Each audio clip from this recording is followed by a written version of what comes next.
My name is Monica, and I'm 61 years old.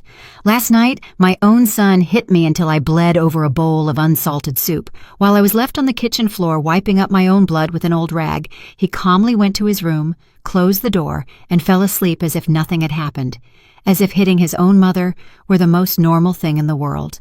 This morning, I woke up with a sore body, bruises on my arms, and a cut on my lip that still hurts when I talk. But what hurts the most isn't the physical pain, it's the humiliation. It's knowing that my own son, the one I raised with so much love, the one I gave everything to, sees me as his personal maid. It's knowing that my only purpose in this world is to serve him and keep quiet. I got up at 5 in the morning just like every other day. Ethan was already awake, sitting at the kitchen table in his impeccable gray suit, scrolling on his phone. He didn't even look at me when I entered. He just said, without looking up, "Breakfast. Hurry up. I have an important meeting." It was as if nothing had happened, as if he hadn't screamed at me the night before, calling me worthless, useless, and saying that if I weren't his mother, he would have thrown me out on the street. I prepared his scrambled eggs exactly the way he likes them, with 3 spoonfuls of shredded cheese, 2 slices of toasted bread, and black coffee with no sugar. Everything had to be perfect, measured to the last detail, because if anything is even slightly off, he explodes. And when Ethan explodes, I'm the one who pays the consequences. While he was eating breakfast, the sound of a key turning in the front door lock echoed through the house. It was a young, elegant woman named Savannah, his wife, who always greets me with a fake smile and treats me as if I'm invisible. She came in wearing a light green dress and high heels, kissed Ethan on the cheek, and sat at the table as if she owned the place. "Good morning, Mrs. Davis," she said to me in that sweet voice she only uses when Ethan is around. "How are you this morning?" I wanted to tell her that I woke up bruised by her husband, that I had bruises all over my back, that I couldn't take it anymore. But instead I smiled and said, "I'm fine, thank you." "Are you going to have some breakfast, Savannah?" I asked. Ethan shot me a warning look. His eyes were clearly saying, "One wrong word and tonight will be worse." Then he added, with that fake smile he only uses when he has an audience, "Look, Mom, I bought you this new makeup. It's perfect for covering those little scrapes you got when you tripped last night." Yes, little scrapes. That's what he calls what he did to me, as if it were an accident, as if I had tripped and fallen on his fist all by myself. I took the makeup without saying anything. It was an expensive foundation, the kind that costs more than $50. He probably bought it with my retirement money because he manages my entire bank account. He says it's for my own good, that at my age, I can't handle money on my own anymore. The truth is, I haven't seen a single penny of my own pension in 2 years. Savannah was looking at him with those shining eyes of admiration. "You're so thoughtful, honey. Always taking care of your mom." If only she knew. If only she knew that her perfect husband, that successful executive who handles million-dollar accounts at the office, comes home every night to take out his frustration on me. After breakfast, Ethan put on his red tie, grabbed his briefcase, and whispered in my ear while Savannah was touching up her makeup. "Remember what we talked about last night? If you ever open your mouth, if you tell anyone what happens here, you're going to regret it. No one will believe you. You're just a crazy old woman living off her son's charity." His words chilled me to the bone. They left together, holding hands, like the perfect couple they pretend to be. I watched them from the window as they got into Ethan's new car, a black sedan that cost more than $400,000. My money, all of it bought with my money. When the house fell silent, I sat in the kitchen and started to cry. Not tears of sadness, but of rage, of helplessness, because I know I have to do something, but I don't know what. I know I can't keep living like this, but I also don't know how to get out of this nightmare. I sat in that silent kitchen for hours, watching the sunlight slowly make its way across the floor tiles. This house used to be my sanctuary. I bought it 30 years ago with the money I saved working as an executive secretary at the law firm of Sullivan and Associates. 40 years of my life dedicated to that job, getting up at 5 in the morning, always on time, organizing the lives of others. I never imagined I'd end up a prisoner in my own home. It all started 3 years ago when Ethan divorced his first wife. He showed up at my door one night with a suitcase in his hand and that look of a lost boy that always melted my heart. "Mom, I need to stay here for a while, just until I sort out my financial situation." He told me the divorce had left him bankrupt, that he had lost his house, that he had nowhere to live. I, like the foolish mother I've always been, opened my door and my heart. "Of course, son. This is your home too." How naive. I didn't know I was inviting the devil to live with me. The first few months were normal. Ethan would get up early, go to work, come back at night, and we'd eat dinner together. He even helped me with the grocery shopping. I thought we would finally have the mother-son relationship I'd always dreamed of. But little by little, things started to change. First, it was small comments. "Mom, this food is too salty." "Mom, why don't you clean the bathroom better?" "Mom, your clothes are too wrinkled. It's embarrassing." Comments that hurt, but that I justified by thinking he was just stressed from the divorce. Then he started getting into my finances. "Mom, at your age, you shouldn't be handling so much cash. It's dangerous. Let me help you with your accounts." And I, like the idiot I am, gave him access to my bank account. It's just to help me, I thought. He's my son. He would never hurt me. How wrong I was. In 6 months, Ethan had completely taken over my money. My monthly $1,200 pension went directly to his account. He gave me $20 a week for personal expenses, as if I were a child receiving an allowance. When I asked him about the rest of the money, he would say, "Mom, I'm investing your savings to help them grow. Trust me." Then Savannah came along, a woman 25 years younger than him, with a perfect smile and an ambition you could spot from a mile away. Ethan met her at his office, where she worked as a marketing assistant. 6 months later, they got married in a ceremony that cost over $100,000. My money, of course. Since Savannah came into our lives, everything got worse. Ethan started treating me like the housemaid. "Mom, make dinner for Savannah and me. Something elegant. She's used to fine things." "Mom, clean the guest bathroom. Important people are coming over." "Mom, wash this shirt by hand. It's too expensive for the washing machine." And I always obeyed. I obeyed because I was afraid he'd get angry, afraid he'd follow through on his threat to kick me out of my own house. Because even though the house is legally mine, Ethan convinced me to put his name on the deed too, for security, he said. "Mom, just in case something happens to you." The violence started a year ago. At first, it was accidental pushes, then pinches on my arm when I didn't do something the way he wanted. "You're driving me crazy, Mom. You're too slow." Then it escalated to hits on the shoulder, slaps when the food wasn't to his liking, and punches to my back if I wasn't cleaning fast enough. But last night was different. Last night, he crossed a line I never thought he would cross. I had prepared vegetable soup for dinner. It was a Tuesday, and we always have a light meal on Tuesdays. I carefully set the table, served the toasted bread and the hot soup. Everything was perfect. Ethan came home tired from the office, sat at the table without greeting me, took the first spoonful, and his face changed. "What the hell is this?" he yelled, spitting the soup back into the bowl. "It has no salt. It's as bland as water." I immediately apologized. "I'm sorry, son. I forgot the salt.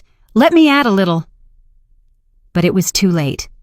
Ethan stood up from the table like a wild animal, grabbed the bowl of soup and threw it in my face. The hot liquid burned my cheek. Pieces of porcelain cut my lip.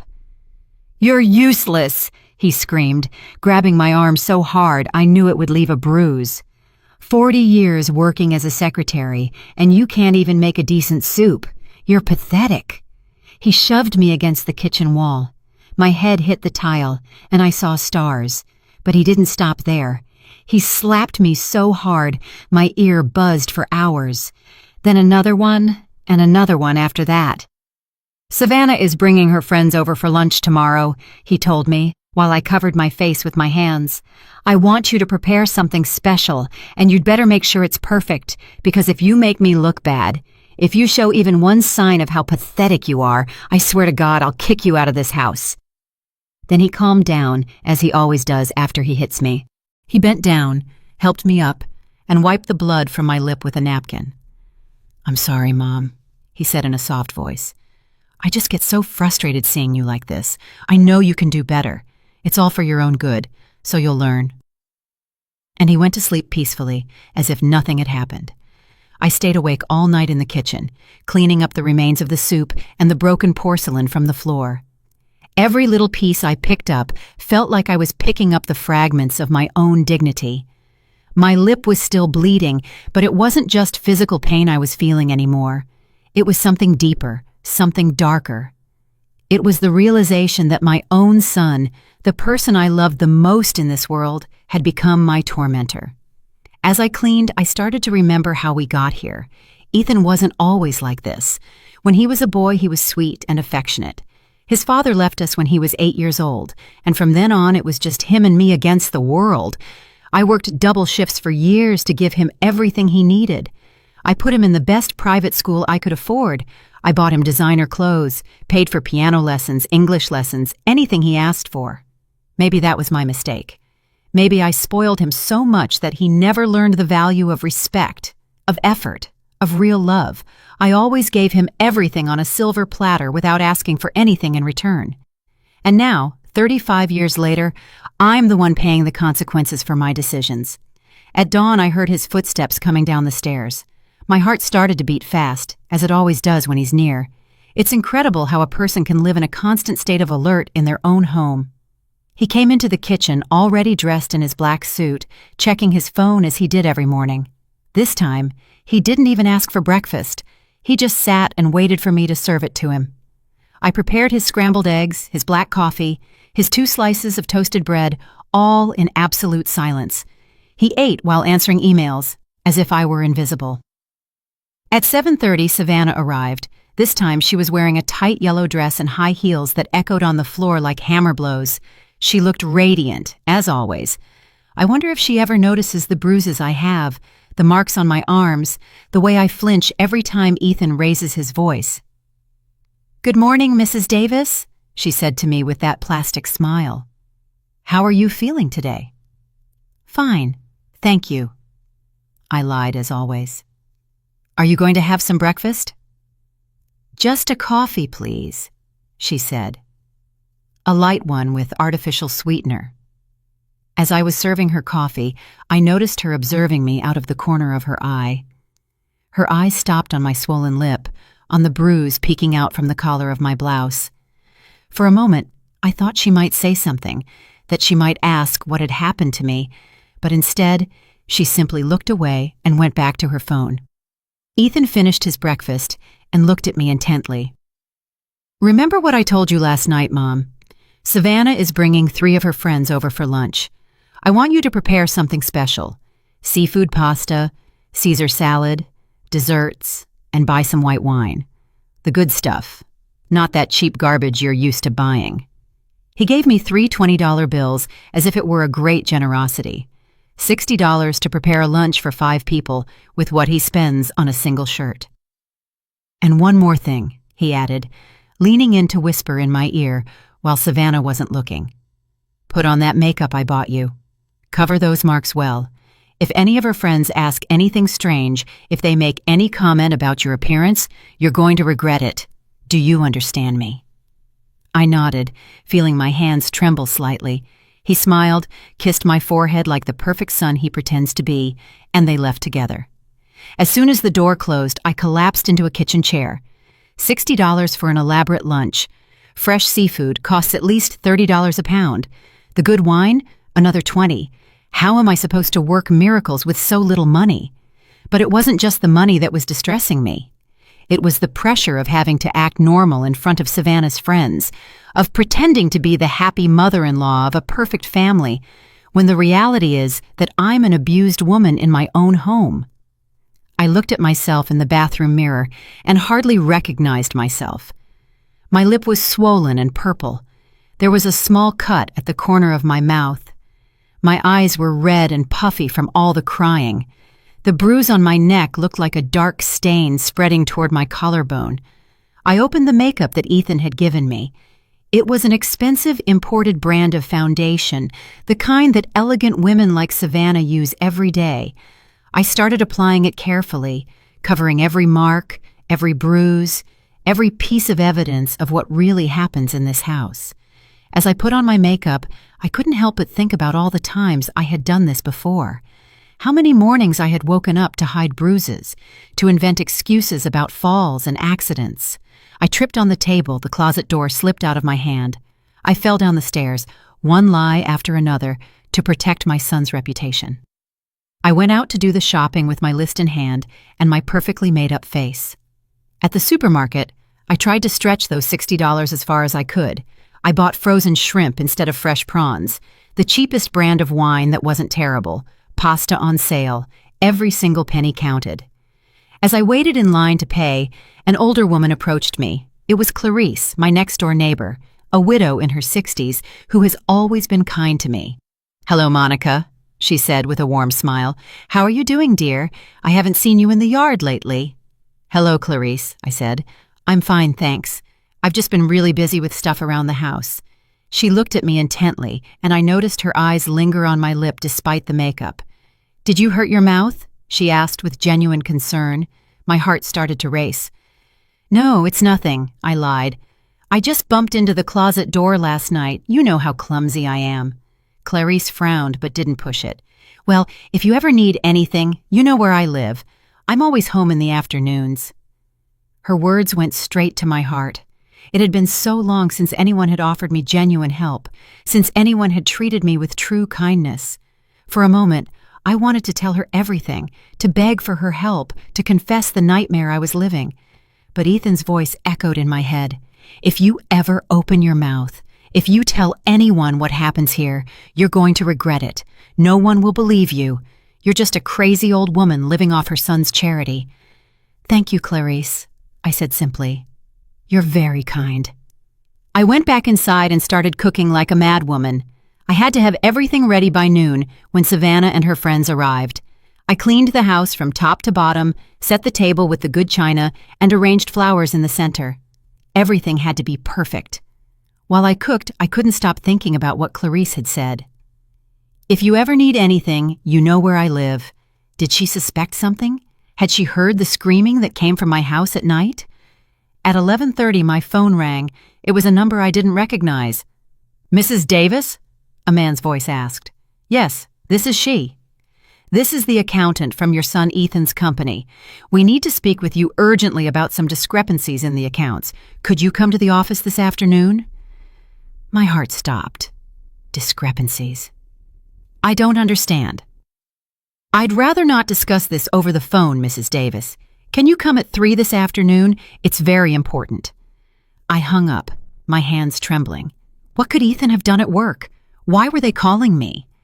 A bad feeling settled in my stomach, but I didn't have time to think about it anymore because Savannah and her friends were already arriving.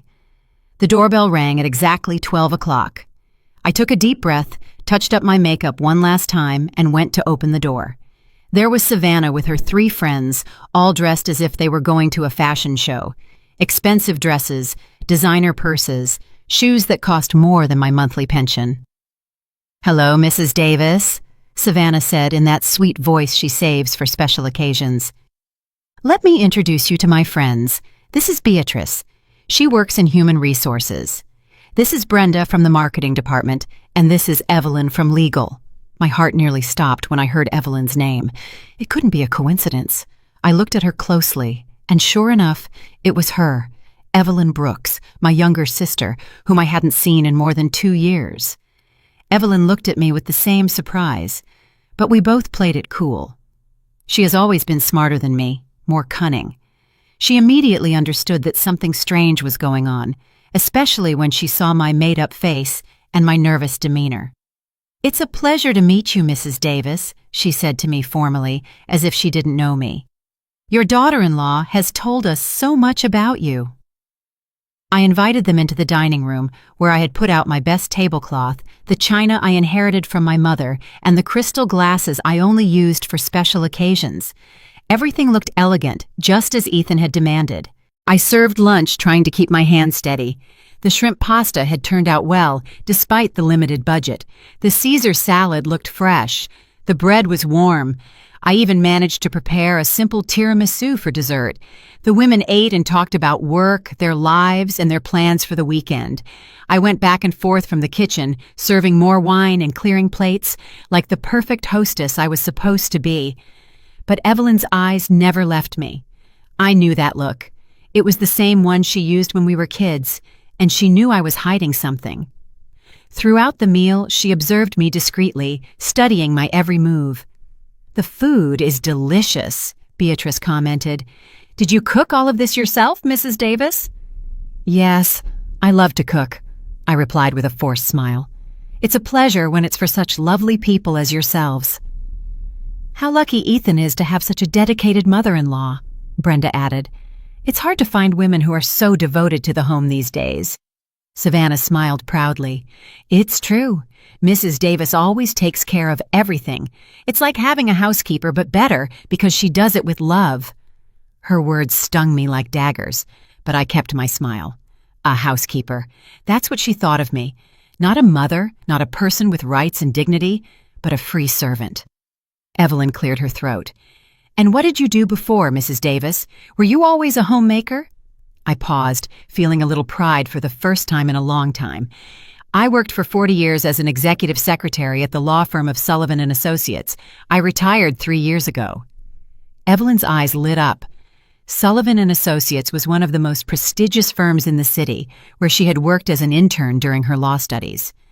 "How interesting!" she exclaimed. "I know that firm. They have a very good reputation. You must have met a lot of important people in all those years." "I did," I said with a more genuine smile. "I met judges, prosecutors, important lawyers. I even helped with some big cases. Mr. Sullivan always said I was indispensable." Savannah looked uncomfortable with the direction of the conversation. She didn't like me being the center of attention or having my professional accomplishments talked about. She quickly changed the subject. "Well, but now Mrs. Davis is retired and enjoying her well-deserved rest," she said with that fake smile. "Ethan takes care of everything, her finances, her needs. He's such a responsible son." Evelyn looked at me intently when Savannah said that. I know my sister, and I know those words sounded strange to her. A woman who worked 40 years at an important law firm doesn't need her son to handle her finances. The lunch continued with trivial conversation, but I could feel the tension growing. Evelyn kept watching me, and I knew she had noticed something was off. When I went to the kitchen for the dessert, she followed me. "Do you need any help?" she asked, but she was really looking for a moment to talk to me alone. "No thanks, everything's under control," I replied, avoiding her gaze. "Monica," she said in a low voice, using my real name for the first time that afternoon. "Are you okay? You seem different." For a moment, all my defenses came down. I wanted to hug her, tell her everything, beg her to help me. But at that moment, I heard Ethan's keys in the front door. He had come home from work earlier than usual. "Everything's fine, Evelyn," I said quickly. "I'm just a little tired." Ethan came into the dining room with that perfect smile he uses when he has visitors. He greeted the women elegantly, kissed Savannah on the cheek, and looked at me with approval. The lunch had gone well, just as he had ordered. "How are the most beautiful ladies from the office doing?" he said with that fake charisma he uses in public. "I hope my mother took good care of you." "Excellently," Beatrice replied. "Your mother is charming." Ethan put his hand on my shoulder, and I tensed up automatically. He felt my reaction and squeezed a little harder, a silent warning. "She's the best mother in the world," he said, but his fingers were digging into my shoulder through my blouse. Always looking out for everyone, always sacrificing herself for the family. The women started saying their goodbyes after dessert. Evelyn was the last to leave, and before she went out the door, she took my hand. "It was a pleasure to meet you, Mrs. Davis," she said in a loud voice for Ethan to hear, but then she whispered in my ear, "We'll see each other soon." When they were all gone, Ethan closed the door, and his expression changed completely. The mask of the perfect son disappeared, and he was the monster, He always was, again. "You did well," he said to me coldly. "For once, you didn't embarrass me." It wasn't a compliment. It was a confirmation that I had fulfilled my duties as a servant. While I was picking up the dishes and cleaning the dining room, he went to his room to change his clothes. But before he left, he reminded me, "By the way, the technician is coming tomorrow to check your computer. He says you've been browsing some strange websites." My blood ran cold. I didn't have my own computer. I only used his when I needed to.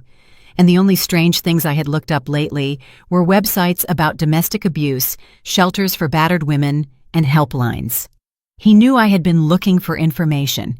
He knew I was considering asking for help. Just then my phone rang. It was the accountant from Ethan's company again. "Mrs. Davis, can you come in at 3 this afternoon? It's urgent." I looked at the clock. It was 2:15. Ethan was in his room, probably taking a nap. It was my chance. "Yes," I said in a low voice. "I'll be there."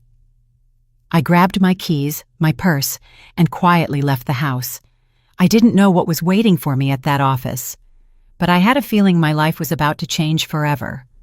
As I walked toward the bus stop, I remembered Evelyn's words, "We'll see each other soon." My sister had noticed something, and for the first time in a long time, I felt a small spark of hope. The office building where Ethan worked was one of those modern downtown skyscrapers, all glass and steel, that commanded respect from the street. I had never been there before. For all these years, my son had kept his work life completely separate from me, as if it were a secret I shouldn't know. I went up to the 18th floor, where the offices for Northern Business Corporation were. The receptionist, a young woman with a professional smile, directed me to the accountant's office.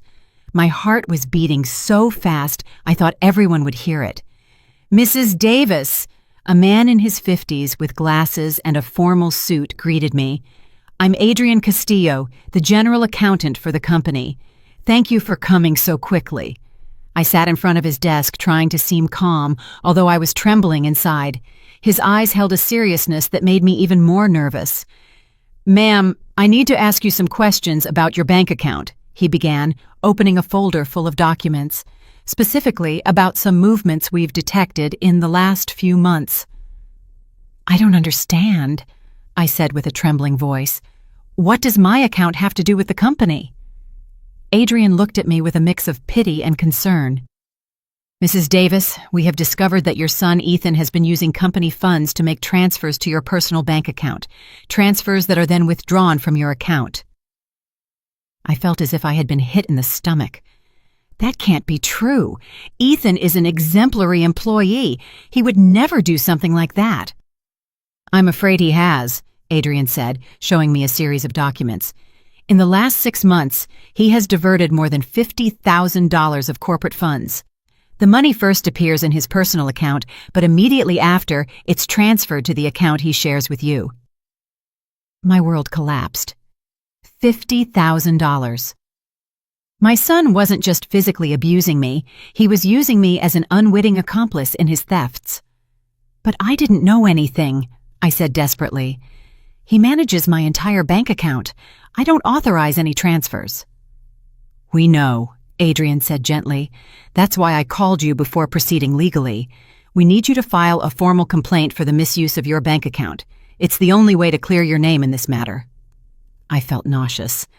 Not only was I a victim of domestic violence, but now I was also a victim of financial fraud. And worst of all, my own son had turned me into his accomplice without my knowing. "What will happen to Ethan?" I asked, though I already knew the answer. "If you file the complaint, he will be arrested for corporate fund embezzlement and fraudulent use of bank accounts. These are serious crimes that can lead to between 5 and 10 years in prison." I left that office in a state of total shock. I walked the downtown streets for hours with no direction, trying to process all the information. My son was a thief, a criminal, and I had been his tool without my knowing it.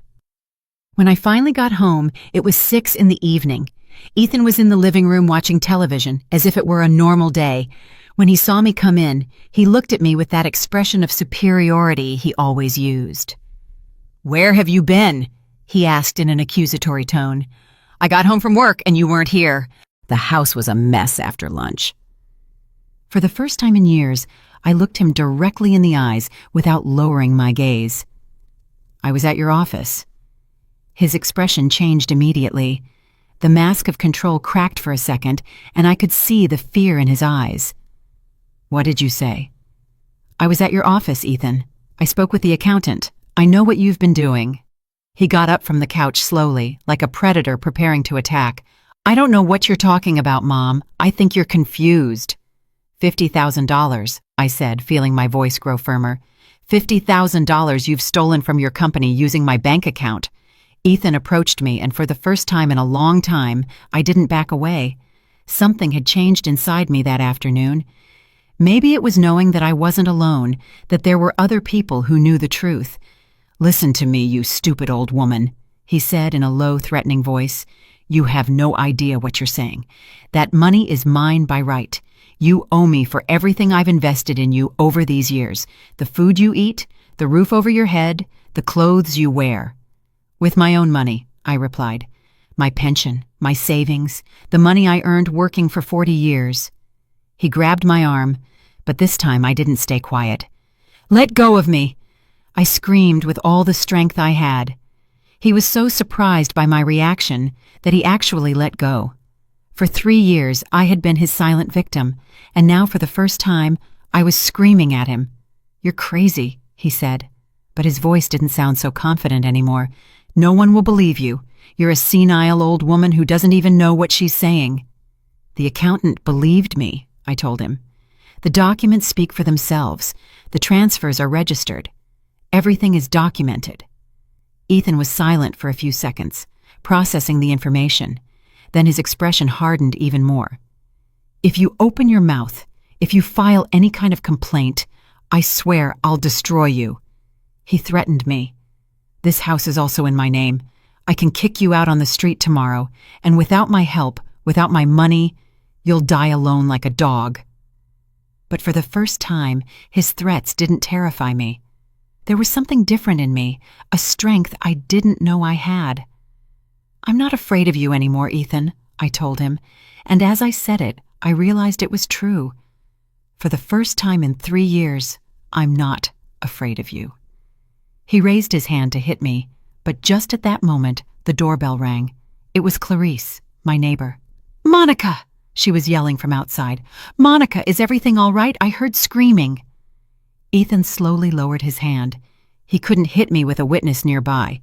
His reputation was too important to him. Go see what she wants, he said through gritted teeth, and you'd better not say anything strange. I went to open the door, my legs trembling. Clarice was there with a worried expression, holding a casserole dish. Hello, dear, she said to me. I brought you some stew I made, but I heard loud voices and got worried. Over her shoulder, I saw there was another woman with her. It was Evelyn, my sister. She had on casual clothes and had her hair tied back, but I recognized her immediately. Hello, Evelyn said, pretending she didn't know me. I'm new to the neighborhood and was just visiting Mrs. Davis. I hope we're not bothering you. Ethan appeared behind me, his fake smile perfectly in place. No problem at all, ladies. My mother was a little worked up because she burned the dinner. You know how older women get about these things. Clarice looked at him with an expression I couldn't decipher. Right, she said. Well, Monica, here's the food. And remember, if you need anything at all, I'm right next door. Evelyn looked me straight in the eyes. Yes, Mrs. Davis. Anything you need, day or night. When they left, Ethan slammed the door shut. Damn nosy old women, he muttered. But this isn't over. Tomorrow, we're going to the bank together, and you're going to sign all the papers I tell you to. You're going to retract the complaint you probably already filed, and you're going to say it was all a big misunderstanding. No, I said simply. What do you mean, no? I'm not going to sign anything. I'm not going to retract any complaint, and I'm not going to be an accomplice in your thefts anymore. Ethan looked at me with a rage I had never seen before. It was as if he had finally taken off all his masks and was showing me his true nature. Fine, he said with a calm that scared me more than his shouting. If that's how you want to play, we'll play. But I'm warning you, When I'm done with you, you're going to wish you were never born." I didn't sleep at all that night. Ethan was locked in his room, but I could hear him talking on the phone for hours. I didn't know what he was planning, but I knew I had to be prepared for the worst. At 3 a.m, I heard a strange noise in the yard. I peeked out the window and saw a figure moving among the bushes. It was Clarice, and she seemed to be setting something up near my window. The next day, I realized what she had done. She had placed a small security camera pointed at my house, hidden among the plants. My neighbor knew something bad was happening and was documenting everything. The next day dawned gray and rainy, as if the weather was reflecting the storm brewing in my life. Ethan got up earlier than usual, at 5 a.m. I heard him moving around the house, talking on the phone in a low voice, preparing something that had me on edge. When I went down to the kitchen, he was already dressed in his best suit, the black one he wore for the most important meetings. His hair was perfectly combed, his tie impeccable. He looked like the successful executive everyone believed he was, not the monster living under my roof. "Good morning, Mom," he said to me in a voice that was strangely sweet, almost sing-song. "I hope you slept well." That sweetness gave me goosebumps. I knew my son well enough to know that when he was acting nice, it was because he was planning something terrible. "Yes," I lied, serving him his coffee as I did every day. "Good," he said, smiling in a way that didn't reach his eyes, "because today is going to be a very special day. I've been thinking about our conversation from yesterday all night." He sat at the table and began to eat breakfast calmly, as if we were a normal family. But there was something about his attitude that kept me on high alert. "I've decided that you're right," he continued. "Maybe I've been too hard on you. After all, you're my mother, and you deserve respect." His words completely confused me. Ethan admitting he had been wrong, asking for forgiveness. It was so out of character that I immediately knew it was a trap. "That's why," he continued as he spread butter on his toast, "we're going to go to the bank together today. We're going to clear up this whole misunderstanding with my company. You're going to explain that you authorized all the transfers, that you knew exactly what was happening with your money." There it was, the real reason for his fake kindness. "I'm not going to do that, Ethan," I said, trying to keep my voice steady. His smile slowly faded. "Of course you are, Mom, because if you don't, some very unpleasant things are going to happen." "Are you threatening me?" "No, Mom," he said, finishing his coffee. "I'm explaining reality to you. Look around you. This house, this table you have breakfast at, the bed you sleep in, the food you eat. All of this is possible because I allow it. And if I don't allow it anymore—" He left the sentence hanging in the air, but the message was clear. He was going to leave me on the street if I didn't obey. "Also," he added, taking out his phone, "I've been thinking about calling some doctors I know, doctors who specialize in older people with mental problems, like senile dementia. You know, it's very sad when mothers start making up stories, accusing their own sons of terrible things." I felt my blood run cold. Not only was he threatening to kick me out of the house, but to have me declared insane, incompetent, so that no one would believe my testimony. "There are several witnesses who can confirm your deteriorated mental state," he continued with that cold, calculating voice. "Savannah, for example. I just told her yesterday how confused you've been lately. The friends who came to lunch also noticed something strange about you." It was a lie, but he was so convincing that for a moment I doubted my own sanity. That's how his manipulation worked. He made me doubt everything, even my own perception of reality. "So, we're going to the bank at 10, he said, getting up from the table. "You're going to put on your best dress, you're going to get all fixed up, and you're going to smile while you sign all the papers they put in front of you. Understand?" I didn't answer him. I just started collecting the breakfast dishes, trying to buy myself some time to think. "I'm talking to you," he shouted, and all trace of his fake kindness disappeared. Understood, I mumbled, hating myself for being such a coward. Ethan went to his office, but before he left, he warned me, "Don't even think about leaving this house. Don't even think about talking on the phone with anyone." I'll be back at 9:30 to take you to the bank." As soon as the door closed, I collapsed into a kitchen chair and started to cry. Not tears of sadness, but of pure rage. Rage against him, but most of all, rage against myself for letting things get to this point. I stayed that way for a few minutes until I heard a soft knock at the back door. It was Clarice, with an urgent look on her face. "Monica, open up fast," she whispered through the glass. "It's important." I opened the door, and she quickly came in, looking all around to make sure we were alone. "I heard everything," she told me without preamble. "I have the camera set up near your kitchen window. I recorded your whole conversation with your son." My heart started to beat faster. "Everything," she said. "The threats, the blackmail, the way he talked to you. I have evidence that he's forcing you to lie about the stolen money." For the first time in days, I felt a spark of hope. "What can we do with that?" Clarice smiled. "I have a friend who works at the D.A.S office. Her name is Brenda, and she specializes in domestic abuse and financial fraud cases. But I need you to come with me right now." "I can't," I said, feeling fear take over again. "Ethan told me not to leave the house. If he finds out—" "Monica," Clarice said, taking my hands, "listen to me closely. If you go to that bank today and you sign those papers, your son will be free of all charges. He'll keep stealing money and he'll keep abusing you. But on top of that, you'll be considered a willing accomplice in his thefts." She was right.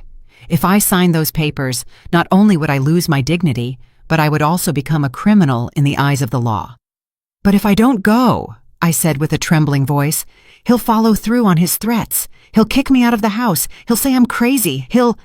He won't be able to do any of that," Clarice interrupted me, "because we're going to present the evidence before he can act. Brenda told me that with the recordings I have, they can arrest him immediately." I looked at the clock. It was 8:30. Ethan would be back in an hour. "Are you sure your friend can help me?" "Completely sure. But we have to go now, Monica. It's our only chance." I made a decision that would change my life forever. I went to my room, grabbed my purse with my most important documents, and left that house with Clarice. As we walked to her car, I felt something I hadn't felt in 3 years. Courage. For the first time, I was taking control of my own life. The district attorney's office was a typical government building with long corridors and small offices. Brenda turned out to be a woman in her 40s with an intelligent gaze and a way of speaking that inspired confidence. "Mrs. Davis," she said after reviewing the recordings Clarice had brought, "what your son is doing constitutes multiple crimes: domestic abuse, financial fraud, blackmail, and attempted obstruction of justice." "What does that mean?" I asked. "It means we can arrest him today," Brenda replied. "But I need you to file a formal complaint for all these crimes. Are you willing to do that?" I looked at the clock. It was 9:15. In 15 minutes, Ethan would be arriving home to take me to the bank. When he realized I wasn't there, his rage would be uncontrollable. "Yes," I said, feeling my voice grow firmer. "I'm ready to file the complaint?" Brenda smiled. "Perfect. While you fill out the papers, I'll coordinate with the police to have them go and arrest your son. Do you know where he is right now?" "He should be arriving at my house," I said. "He said he'd pick me up at 9:30. "Even better," Brenda said, grabbing her phone. "It's easier to arrest him at a known location." While I was filling out the complaint forms, Brenda coordinated with the police. Clarice stayed with me the whole time, holding my hand, giving me strength. "Are you sure about this, Monica?" she asked me. "Once we sign these papers, there's no turning back." "I've never been more sure of anything in my life," I replied. At 10:30, Brenda's phone rang. It was the police, confirming that they had arrested Ethan at my house. They found him screaming like a madman, breaking things, and looking for me all over the house. "He's in custody," Brenda told me. "The charges are serious. It's very likely he won't be able to get bail." I felt as if a 1,000-pound weight had been lifted from my shoulders. For the first time in 3 years, I knew I was going to sleep without fear. When we got back to my house that afternoon, the place looked like a battlefield.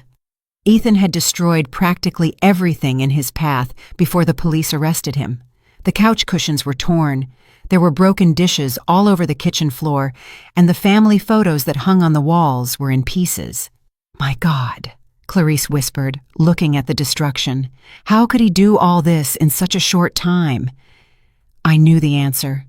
I knew the blind fury of Ethan when things didn't go his way. I had seen that rage before, but never directed at inanimate objects. Usually, I was the target of his anger. Brenda, who had come with us to document the damage, was taking photos of everything. "This will serve as additional evidence of his violent behavior," she explained. "Destruction of property during an episode of rage. The judge will see exactly what kind of person your son is." While we were cleaning up the broken glass and picking up the pieces of my former life, my phone started ringing insistently. It was an unknown number. "Don't answer it," Brenda warned me. "It's probably him calling from jail. Let it go to voicemail." Indeed, when I checked the messages, it was Ethan's voice, but it sounded completely different. It was no longer the threatening monster from the morning. It was the scared child he pretended to be when he wanted to manipulate me. "Mom," his voice said, breaking in the recording. "Mom, please, come get me out of here." "It was all a misunderstanding. I never meant to hurt you. You know I love you. You're the most important thing in my life. Please, Mom, don't let me rot in this jail. I'm your son, your only son."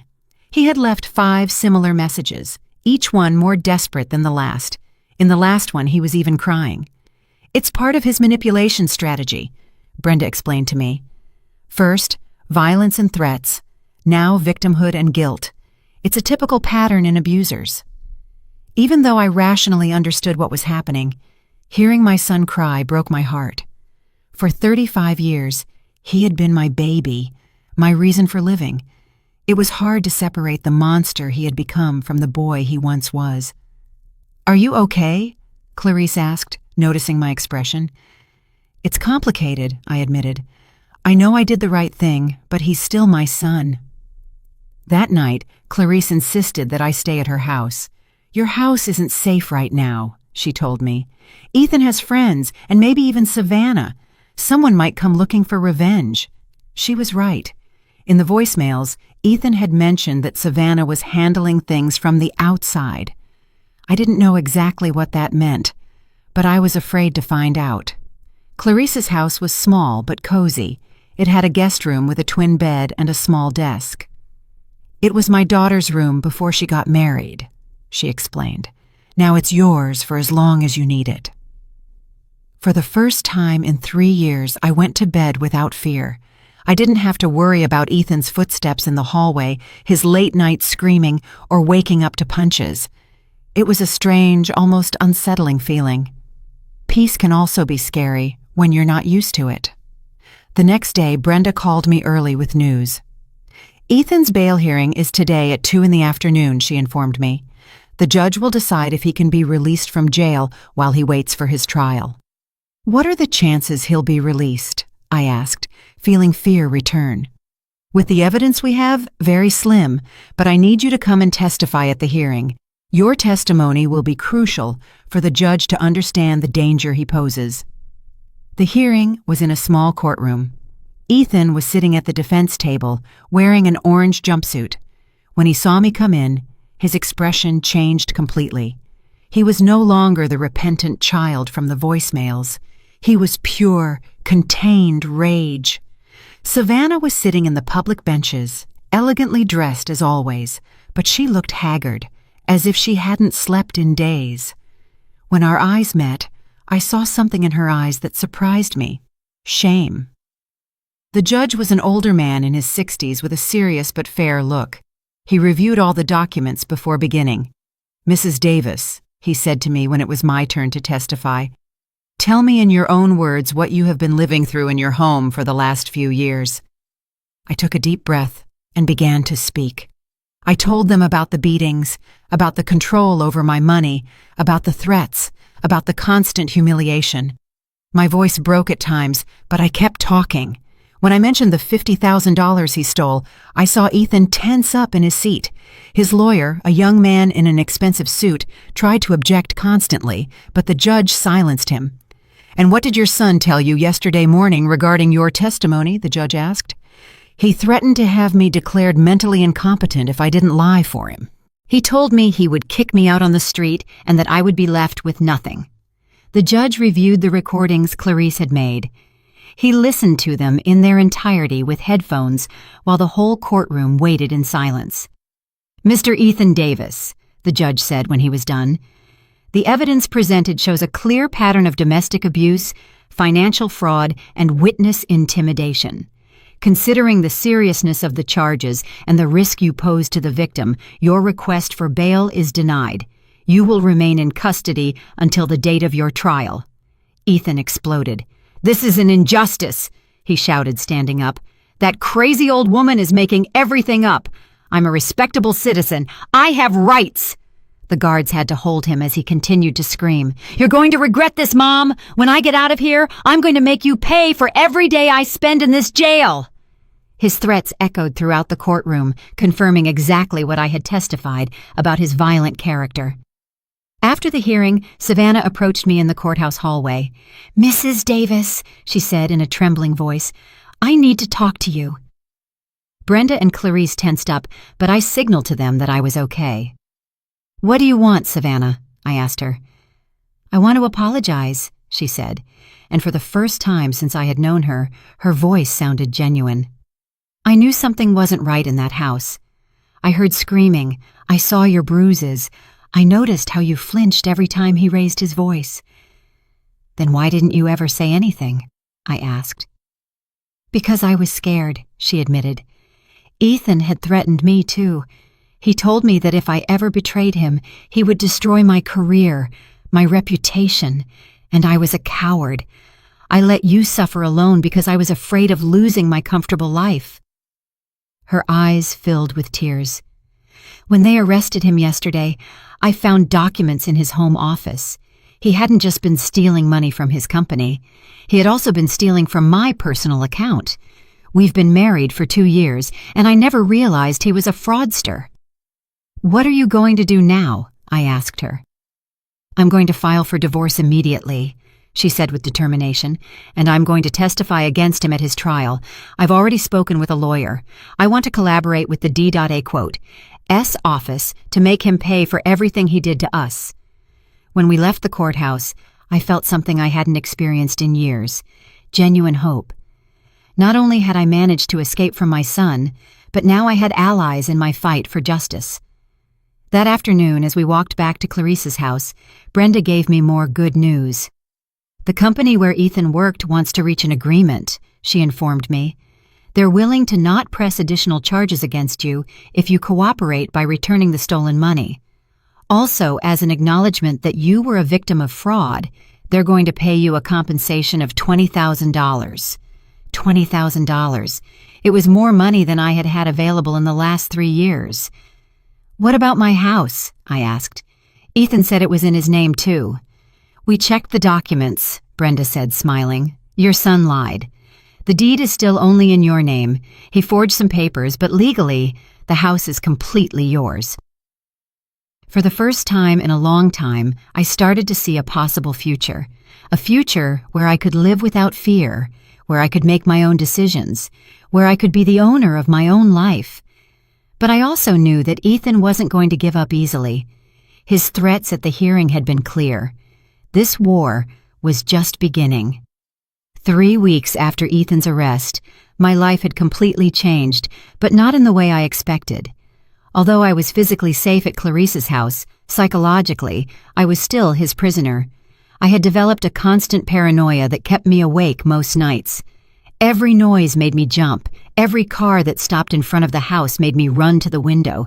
Every unknown phone call gave me a panic attack. Brenda had explained that it was normal, that after years of abuse, the fear doesn't disappear overnight. "It's post-traumatic stress disorder," she had told me. "Your mind and body are used to living in a constant state of alert. It's going to take time to heal." But there was more than just simple trauma. Ethan had managed to get messages to me from jail, messages that chilled me to the bone. The first one came through a different lawyer, one who wasn't his official representative. It was a handwritten letter in the handwriting I knew so well. "Dear Mom," it said, "I hope you're enjoying your little victory. I hope you feel very brave for betraying me. But I want you to know something. This isn't over. I know things about you that no one else knows. Secrets you kept for 40 years working at that law firm. Things that could ruin not only your reputation, but your freedom." My heart stopped when I read those lines. What secrets? During my 40 years as a secretary at Sullivan & Associates, I had handled confidential information, of course, but I had never done anything illegal. Remember the case of Williams versus the state? "Mom, the one from 15 years ago. I found the documents you hid, the ones you altered to help Mr. Sullivan win that multi-million-dollar case. Documents that, if they come to light, could send you to prison for obstruction of justice." My hands started to tremble violently. I vaguely remembered the Williams case. It had been a difficult case where the firm represented a pharmaceutical company accused of concealing fatal side effects of a medication. Mr. Sullivan had asked me to organize some documents to remove certain memos that could hurt his client. I had thought it was normal, that it was part of my job as a secretary. I never fully understood the legal implications of what I had done.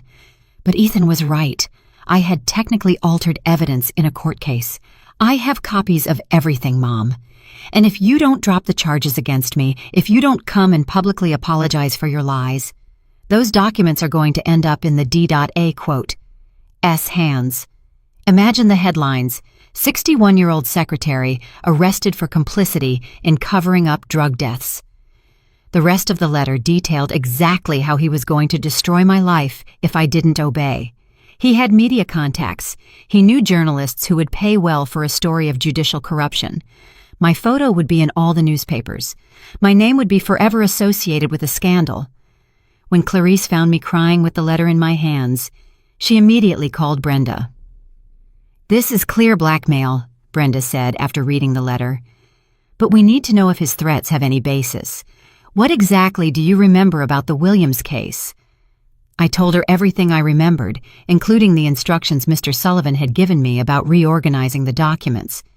"Did you know that what you were doing could be illegal?" she asked me. "No," I said honestly. "I was just following orders. Mr. Sullivan told me it was normal procedure to protect client confidentiality." Brenda sighed. "Legally, ignorance is no excuse. If you really altered evidence, even if it was without criminal intent, you technically did commit a crime." My world collapsed all over again. Just when I thought I had escaped from Ethan's clutches, he found another way to control me. "What do I do?" I asked desperately. "If I drop the charges, he gets out and he'll kill me. If I don't, I go to jail for something I did 15 years ago without knowing it was illegal." "First, calm down," Brenda told me. "Second, we're going to investigate exactly what documents your son has and how he got them. And third, we're going to look for ways to minimize the legal damage if it turns out there really is evidence against you." The next few days were a legal investigation nightmare.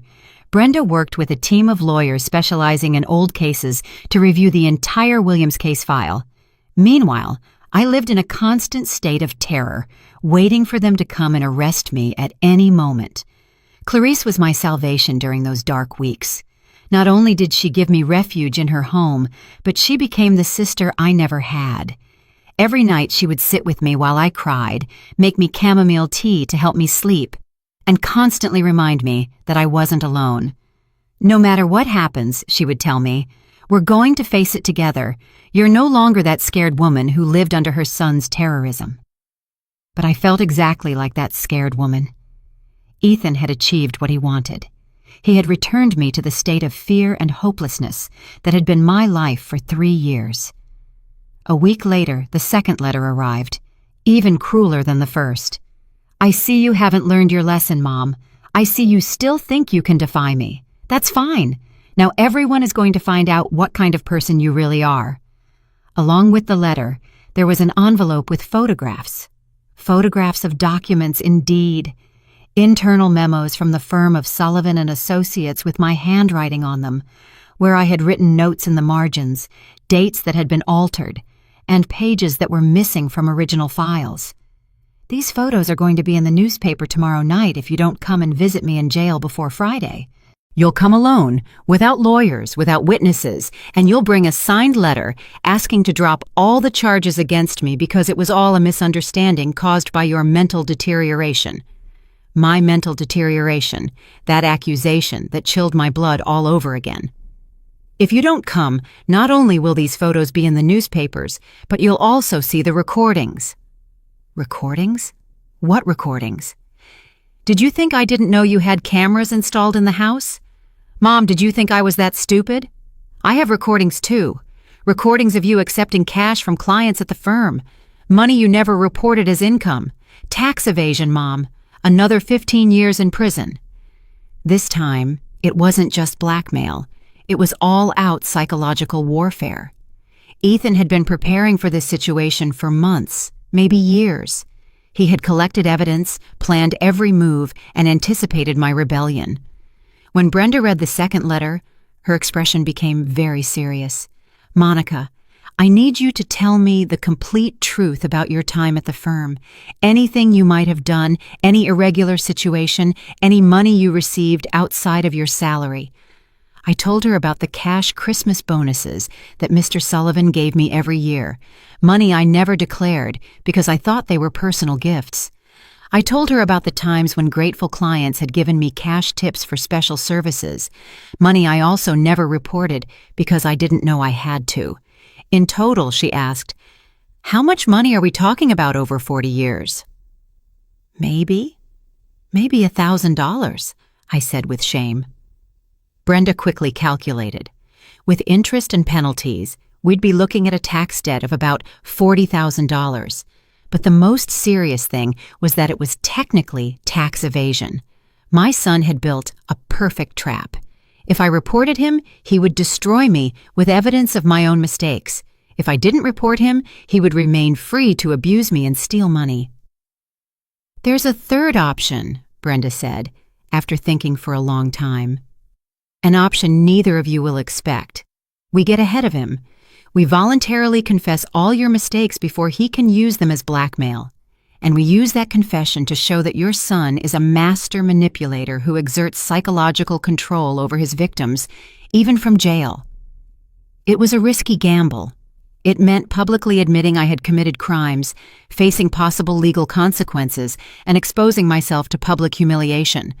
But it also meant taking away Ethan's main weapon, my secret. If we do this, Brenda continued, your son loses all his power over you. He can no longer blackmail you because there's nothing left to hide. I looked out the window at my house, which remained empty and shattered across the street. That house represented my past, my mistakes, my fears, but it also represented my future, my freedom, my chance to start over. Let's do it, I finally told her. I'm tired of living in fear. I'm tired of my son controlling my life from a jail cell. Brenda smiled. Tomorrow we're going to give Ethan the surprise of his life. The day we decided to fight back arrived faster than I expected. Brenda had organized a press conference for 2 p.m, where I would voluntarily confess all my past mistakes before Ethan could use them against me. It was a risky strategy, but it was our only chance to regain control of the situation. That morning, I woke up with a mental clarity I hadn't felt in years. For the first time since Ethan's arrest, I wasn't afraid. I had made a decision that would change my life forever, and strangely, I felt at peace with it. Clarice helped me get ready. I put on my most serious gray dress, the one I used for formal occasions when I worked at the firm. I put on a little bit of makeup, just enough not to look haggard, but without trying to hide who I really was. Are you sure about this, Monica? Clarice asked me for the 5th time that morning. Once you say those words in public, there's no going back. I'm completely sure, I replied, surprised by the firmness of my own voice. For 3 years, I lived as a prisoner in my own home, out of fear of the consequences. I'm not going to remain a prisoner of my past mistakes. At noon, Brenda called me with unexpected news. Monica, something extraordinary just happened. Raphael Miller, Ethan's boss at the company, wants to talk to you before the press conference. Raphael was the man who had discovered Ethan's thefts, the same man who had turned ashen when he found out the truth. I didn't understand why he wanted to talk to me. We met in Brenda's office. Raphael was a man in his 50s with gray hair and a presence that commanded respect. When he saw me come in, he immediately rose from his seat. "Mrs. Davis," he said to me in a warm but serious voice. "First, I want to apologize. If I had supervised Ethan better, if I had paid attention to the red flags, maybe we could have prevented you from suffering so much." His words surprised me. "You had no way of knowing what was happening in my house." "Maybe not," Raphael said, sitting down in front of me. "But I did have a way of knowing that something strange was going on with the company's finances. Your son's thefts didn't start 6 months ago. They started 2 years ago." My heart stopped. 2 years. 2 years, Raphael confirmed. Small amounts at first, so small that we attributed them to accounting errors. But when we started investigating after your complaint, we discovered he had been stealing systematically for a long time. Brenda leaned forward. "How much money are we talking about in total?" $130,000, Raphael said, "which went directly to accounts he controlled, including your bank account." I felt nauseous. Not only had I been a victim of physical and psychological abuse, but I had been the unwitting tool in a massive robbery for 2 entire years. "But there's more," Raphael continued. "When Ethan was arrested, our legal department decided to investigate more deeply. We discovered he had been forging reports, manipulating contracts, and even selling the company's confidential information to competitors." "Why are you telling me this?" I asked. Raphael smiled for the first time since the conversation had started. "Because we want to offer you a job, Mrs. Davis." A job. During our investigation, we reviewed your work history. 40 years at Sullivan and Associates. Impeccable references. Experience with complex cases. We need someone with your experience to help us rebuild everything your son destroyed. I couldn't believe what I was hearing. Instead of facing arrest and public humiliation, I was being offered a chance to start over. "The salary would be $4,000 a month," Raphael continued, "plus health benefits, plus a special compensation of $50,000 as recognition for the damage we unintentionally caused you. $4,000 a month was more than 3 times my current pension, and $50,000 in compensation. Suddenly my future didn't look so hopeless. "But there's one condition," Raphael added. "We need you to testify at your son's trial. Your testimony will be crucial to ensuring he pays for all his crimes, not just the ones he committed against you." "Of course," I said without hesitation. "I'll do whatever it takes." At 2 in the afternoon, the press room was full of journalists, cameras, and microphones. Brenda had invited all the local media, explaining that a victim of domestic violence would be making an important statement about blackmail from jail. When I sat in front of those cameras, I felt a different fear from the one I had experienced for years. It wasn't fear of Ethan, it wasn't fear of the beatings or the threats. It was fear of freedom, fear of the responsibility of being the owner of my own life. "My name is Monica Davis," I began, looking directly into the cameras. "I'm 61 years old, and for the last 3 years, I have been a victim of domestic violence by my son, Ethan Davis." I told my complete story. The beatings, the financial control, the threats, the systematic theft of my money. But I also told the part that Ethan expected me to keep secret.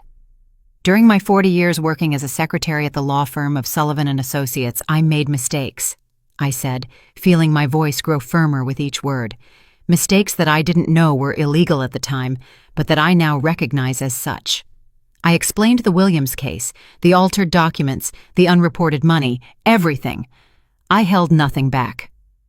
My son discovered these mistakes, and he has been using them to blackmail me from jail. He threatened to publicly expose me if I didn't drop the charges against him. Today, I am here to take that weapon away from him. I would rather face the consequences of my mistakes than continue to be a victim of his manipulation." The room was completely silent. The journalists were taking furious notes. The cameras were recording every word. I want to send a message to all the women who are being abused by their sons, husbands, or partners, I continued. Emotional blackmail, financial control, threats of exposure, they are all forms of abuse. Don't let the fear of public judgment keep you as a prisoner. Freedom is worth more than reputation. After the press conference, Brenda informed me that the D.A. quote, S office had decided not to press charges against me for my past mistakes. Your voluntary confession, combined with the fact that you were a victim of blackmail, makes you more useful as a witness than as a defendant, she explained. That night, for the first time in months, I returned to sleep in my own house. Clarice insisted on staying with me for the first few nights until I felt completely safe. As I lay down in my own bed, in my own house, I felt something I hadn't experienced in 3 years: total control over my own life. Ethan was still in jail, facing multiple charges that would likely keep him there for many years. His blackmail had lost all its power because I no longer had any secrets to hide. My phone rang. It was a number from the jail, but this time I wasn't afraid to answer. Mom! It was Ethan's voice, but it sounded completely defeated. I saw your press conference on the news. And what do you think of it? I asked him with a calmness that surprised me. You destroyed everything, he said, but without anger, only a deep sadness. You destroyed my last chance to get out of here. No, Ethan, I replied. You destroyed that chance when you decided to turn your mother into your victim. There was a long silence on the other end of the line. Are you ever going to forgive me? He finally asked. Someday, I said honestly. When you pay for what you did, when you seek real help to change, when you understand the damage you caused, someday I might be able to forgive you, but I'm never going to forget. I hung up the phone and turned it off. Tomorrow, I would start my new job, my new life. But that night, I just wanted to sleep peacefully in my own home, without fear, without threats, without blackmail. For the first time in 3 years, I was completely free. And although the path had been painful, although I had to face my own mistakes publicly, and although I had lost the relationship with my son forever, I knew I had made the right decision. Ethan had learned that victims can become strong, that secrets lose power when they are exposed to the light, and that justice, although slow, eventually arrives. And I had learned that it is never too late to reclaim your own life, no matter how many years you have lived in the shadows. This was my story of liberation. A story that I hope inspires other women to break their own chains, no matter who put them there.